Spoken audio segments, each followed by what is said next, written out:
Good. Hi, I'm Jenna McDaniel with Pop Blitz magazine, and this is the New Artist Spotlight. Welcome, Jenna. Great having you. Thanks for having me. Looking forward to hearing your story. Thanks. How's it been? Good. Good? Just moved to Nashville in April, and so just kind of settling in nicely to the music scene around here. Well, welcome to Nashville. Thanks. I just moved in September, so still Yeah. getting adjusted myself. It's definitely different, Yes. but in a good way. It's fun, yeah, I'm having a lot of fun, so. So just a little bit of basic information to get started about yourself, where you're from, your age, your kind of music. I am from Temple, Texas. I'm 19. I would say my style of music is a mix of country and pop, kind of just all mashed together. And I've been performing since I was about 15, writing since I was probably 10. And yeah, I've just been going at it for the past 5 years. I'm almost 20, so just performing anywhere and everywhere I can in Texas. And then I came up here when I was 16, I want to say, and I started working with an artist development company, and they got me introduced to a ton of songwriters, a performance coach, vocal coach, and just kind of threw me into the music scene. And it definitely helped. I met a ton of people, and I learned a lot in those few years that I worked with them. And so now I'm just here in Nashville doing my thing, seeing where life takes me. Nice. How would you say, is there an artist or a couple artists that are similar to your sound? I always get told Taylor Swift is who I sound like and kind of look like, I guess. But also like Colby Calais. And there's a few moments where my voice sort of sounds like Stevie Nicks, which I'll take that compliment any day. But yeah, that's about all I would say. Colby Calais and Taylor Swift kind of mixed together. Well, hey, they're both doing really Yes, well. I'm good with that. So, yeah. Well, just, going into your background now, when did you start singing? When I was 2, I think, as soon as I could talk and as soon as I could, walk on my own, I started getting on stage and singing karaoke at like family reunions. That's not, cute. Not that I could read the screen because I couldn't read, but I would sing Twinkle Twinkle Little Star and Hit Me Baby One More Time by Britney Spears. Those are my go-to songs. And so just from then on, nobody could stop me from singing karaoke. That's cute. Definitely. Yeah. What made you want to sing? Did you just get up and say, hey, this looks like fun? I have no idea. It was probably from watching all of the big country ladies, like Martina McBride, Reba McEntire, Shania Twain. I definitely looked up to them. And so probably seeing them on CMT or, seeing their music videos all over the place, it looked fun. And I would sing along to the radio in the car, and so I knew I was good at it, and I enjoyed it. So I guess that's what sparked it. And I saw other people around town performing, and I thought that looked fun. So. Do you remember the first performance? Maybe not the ones when you were 2, but no, like your not first those. Actual. My first professional with your song. performance, yeah, with my guitar in my hand. I was 15, and it was at a barbecue joint in Belton, Texas, which is just the town next to mine. And they have a huge stage back there. They do a ton of concerts. And I was the opening act, and I opened for Corey Morrow, which is a Texas artist. And I sang 4 songs. I was incredibly nervous. I didn't move from the mic stand. I just stayed there, didn't move at all. And I had my guitar teacher with me, accompanying me on guitar. That was definitely nerve-wracking, but it was the first step. And so it was a lot of fun.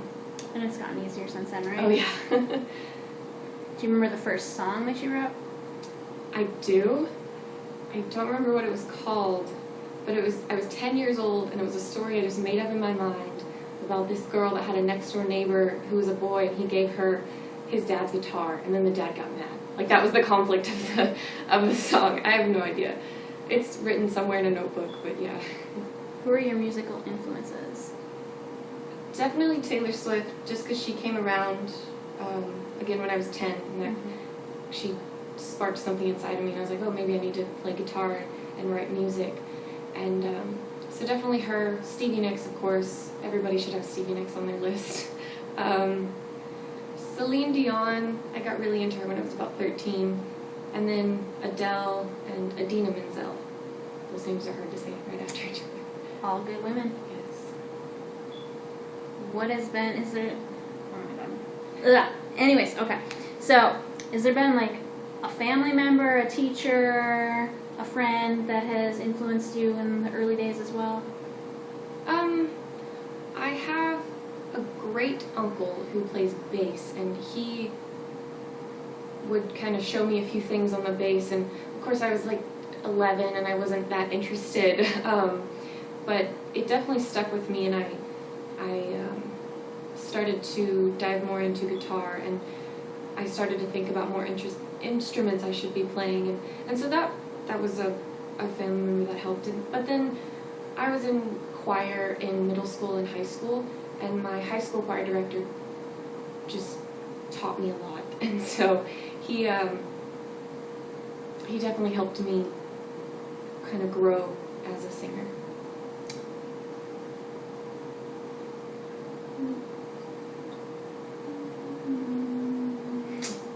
What has been your proudest moment? Oh, my proudest moment.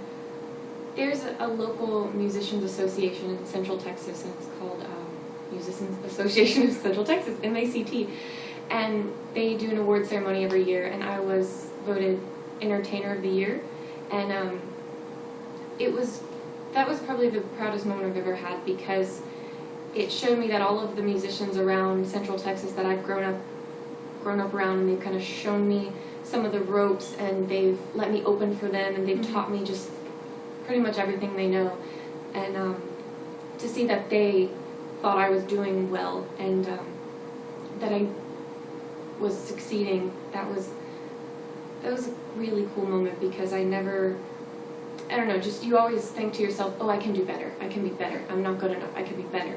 And so to see everyone around me say that I was, on the right track, that was, I really appreciated that. It's got to be good to have that reassurance from your That's what it hometown, was, yeah. especially when you're moving to this big, giant Exactly. new city. Yeah, it was great. Okay.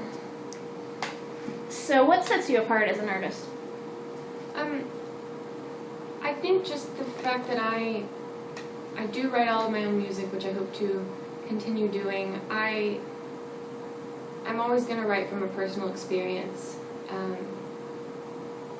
and I hope that I'm saying things that I'm helping people go through things that they're struggling with emotionally, or with a friend, or with an ex, or something like that. I hope that what I'm singing is helping them overcome that, and because I'm just writing from what I went through, and yeah. I think that's what a lot of singer-songwriters, Yeah. That's what Hope to do. Yeah, that's why I love the genre of music, because it tells a story, and it's, reflective, and yeah. So, what made you decide to move to Nashville? Like I said, I've been coming here for a few years now, just working with songwriters and musicians around town. I was against it for a while, I'm not going to lie, because in Texas I was performing all the time, and I have a ton of musicians around me there that were extremely supportive, and it just felt like the right time. I'm 19, I was a year or two out of college, a year or two out of high school, and it just felt like that time to take the next step and kind of jump into the unknown.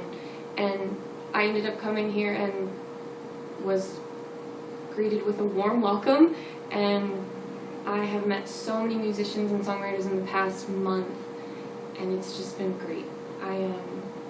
But yeah, it's been a couple years with Song Suffragists then. But I did a songwriter round with them back then, which I think was when they were first starting, and Todd and Helena kind of found me, and we did a Skype interview, and I was coming down to Nashville, and they asked me to come in on one of the shows, and it was wonderful. I met musicians and songwriters, and I have actually written with some of them and made friends with some of them.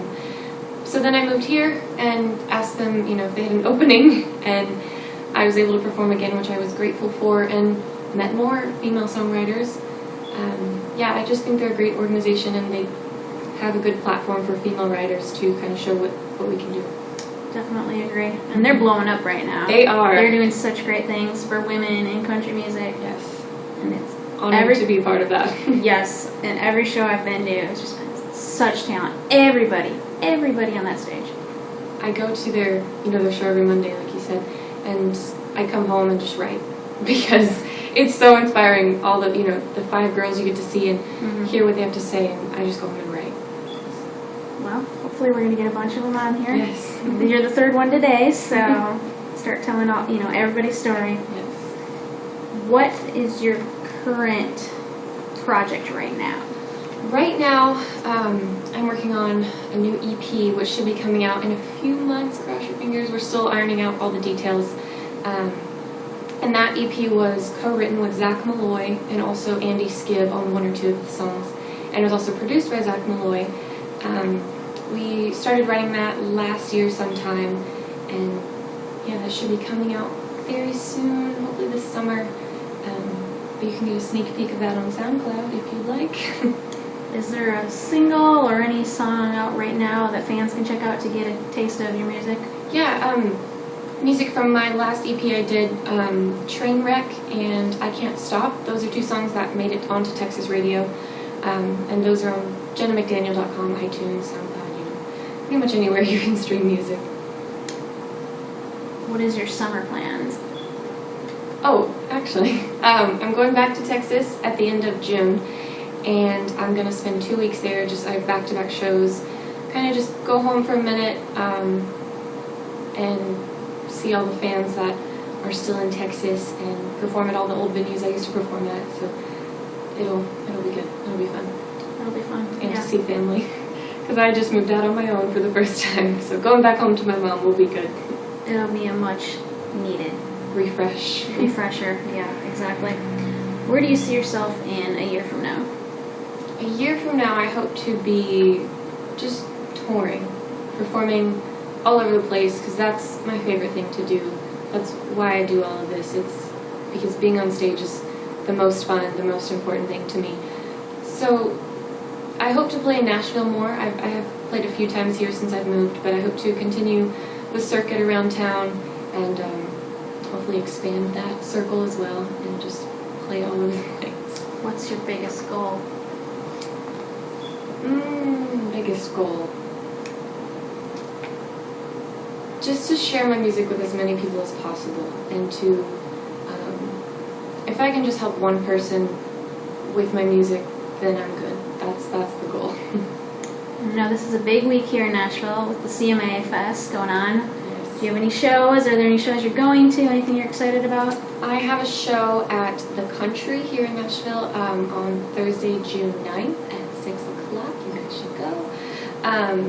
And then I'm going to catch a few Song Suffragettes shows. I'm going to catch Kaylee Shore, of course. And I heard Jordan Mallory's going to be performing, so I'll try to catch her show. And yeah, I'm going to probably just walk around downtown and catch every show I can, and I'll bring a few friends with me, and we'll have a good time. Sounds like a good plan. Yeah, just walk around. You'll find something.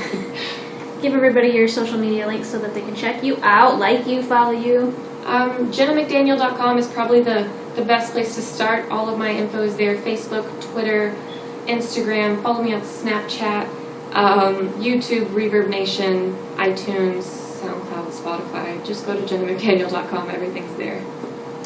All right. Well, it was great having you. Thank you. Thank you for being a part of Pop Blitz Magazine's New Artist Spotlight. Thank you.